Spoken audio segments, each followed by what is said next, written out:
Olá! Hoje a gente vai entrar num dos ambientes mais complexos e, vamos dizer, intensos da medicina, a unidade de terapia intensiva. Mas a gente vai olhar para a UTI com uma lente um pouco diferente, a lente do fisioterapeuta. Pense nele como um verdadeiro detetive funcional, sabe? Alguém que está ali do lado do paciente, decifrando os sinais que o corpo dá para conseguir traçar o melhor caminho para a recuperação. E para começar, acho que essa citação resume perfeitamente o espírito da coisa. Porque antes de qualquer aparelho, de qualquer técnica, o que existe ali é uma equipe com um objetivo em comum: usar tudo o que a ciência oferece para servir à vida. É essa colaboração que faz tudo o que a gente vai ver aqui ser possível. A UTI nem sempre foi como a gente conhece. A sementinha da ideia surgiu lá em 1854, com a Florence Nightingale, mas o conceito foi evoluindo bastante até chegar no Brasil lá nos anos 70. E o mais importante aqui é a mudança de mentalidade, sabe? Deixou de ser vista como um lugar de último recurso para se tornar um centro de tecnologia de ponta, focado em recuperação e em viver. Tá, mas como é que esse detetive trabalha, afinal? A nossa investigação vai seguir exatamente estes 5 passos. A gente vai desvendar um método que guia a avaliação do físio desde a primeira olhada até o diagnóstico final. Vamos lá, então. O fisioterapeuta na UTI é, na essência, um detetive funcional.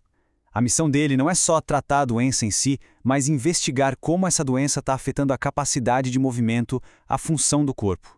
É como juntar pecinhas de um quebra-cabeça para montar o cenário da recuperação. E a principal ferramenta desse detetive é um método chamado VOT. É uma abordagem super sistemática e, olha, muito poderosa. É um ciclo de 4 ações bem diretas: ver, ouvir, tocar e testar. Parece simples, né? Mas é a base de toda a avaliação. Bom, toda investigação começa com o primeiro passo: ver, a observação. Uma observação atenta é a primeira e talvez uma das mais ricas fontes de informação. Antes mesmo de encostar no paciente, um fisio experiente já está coletando um monte de dados vitais só de olhar. As primeiras pistas, claro, vêm do monitor, aquele aparelho do lado da cama. Frequência cardíaca, respiração, pressão, saturação de oxigênio. Esses números são a linha de base do nosso caso. Saber se eles estão dentro ou fora do normal já conta uma parte bem importante da história. Só que um bom detetive sabe, os números não contam tudo. É preciso olhar para o paciente. Os músculos do pescoço estão contraindo muito para respirar? A pele entre as costelas está afundando? O nariz abre e fecha a cada inspiração? Esses são sinais visuais clássicos de que o corpo está lutando para conseguir ar. Outra parte dessa análise visual é checar o nível de consciência. E para isso, a ferramenta padrão ouro é a escala de coma de Glasgow.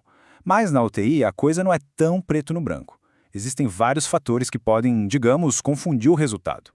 E aqui estão os complicadores. Como é que se avalia a resposta verbal de alguém que está entubado? Ou a abertura dos olhos se a pessoa está com o rosto todo inchado?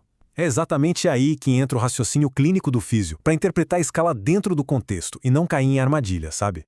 Agora a gente vai para a próxima fase da investigação. Uma fase em que o ouvido e o tato se tornam as ferramentas principais. Agora o detetive se aproxima para, literalmente, ouvir com as mãos o que o corpo tem a dizer, tanto com o estetoscópio quanto pelo toque direto. A ausculta do pulmão é um negócio fascinante. É quase como traduzir sons em diagnósticos. Por exemplo, as criptações finas. O som parece um velcro abrindo, sabe? Isso sugere problemas lá nos alvéolos. Já as grossas, que são mais borbulhantes, indicam secreção. Cada som é uma pista valiosa. Depois de ouvir, vem o toque. Com as mãos, o fisioterapeuta consegue avaliar o tônus do músculo, procurar inchaço, verificar se o tórax se expande igual dos dois lados e dá até para sentir a vibração da secreção no pulmão. O toque revela coisas que nem os olhos, nem os ouvidos conseguem captar. Muito bem. Agora a nossa investigação fica mais ativa. Não basta mais só observar e sentir. Chegou a hora de testar. É aqui que a gente transforma observações em dados bem concretos, quantificando a função do paciente. E a ferramenta para isso é a escala MRC, do Medical Research Council. Ela basicamente gradua a força muscular de 0 a 5. O físio testa 6 grupos de músculos importantes de cada lado do corpo, tipo dobrar o cotovelo, esticar o joelho e vai somando os pontos. A pontuação máxima que dá para conseguir é 60. Agora, guardem bem este número: 48. Ele não é só um número, ele é uma linha divisória, um ponto de corte que tem um impacto gigantesco no que vai acontecer com o paciente dali para frente. Então aqui está o pulo do gato. Se a pontuação total do paciente no MRC Der abaixo de 48, isso fecha o diagnóstico de fraqueza adquirida na UTI. E isso é uma condição bem séria, que aumenta o tempo de internação, o tempo no ventilador mecânico. Identificar isso cedo com um teste relativamente simples é fundamental. E assim, a gente chega ao clímax da nossa investigação. É a hora de juntar todas as pistas, as visuais, as auditivas, as do toque, os resultados dos testes e formular um diagnóstico que é a cara da fisioterapia. E aqui a gente entende a grande sacada. Enquanto o diagnóstico clínico do médico vai lá e identifica a doença, por exemplo, pneumonia, o diagnóstico do fisioterapeuta descreve a consequência funcional disso. Ele vai dizer grave redução na expansão pulmonar e na força muscular.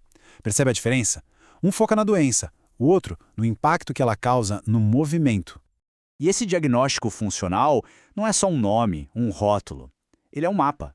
É o projeto que vai guiar todo o tratamento. A partir dele, dá para criar um plano super específico, personalizado, para recuperar o que foi perdido e começar a jornada do paciente de volta para casa, de volta para a vida dele. E para a gente fechar, essa reflexão do Cortella aqui para mim resume a filosofia da UTI.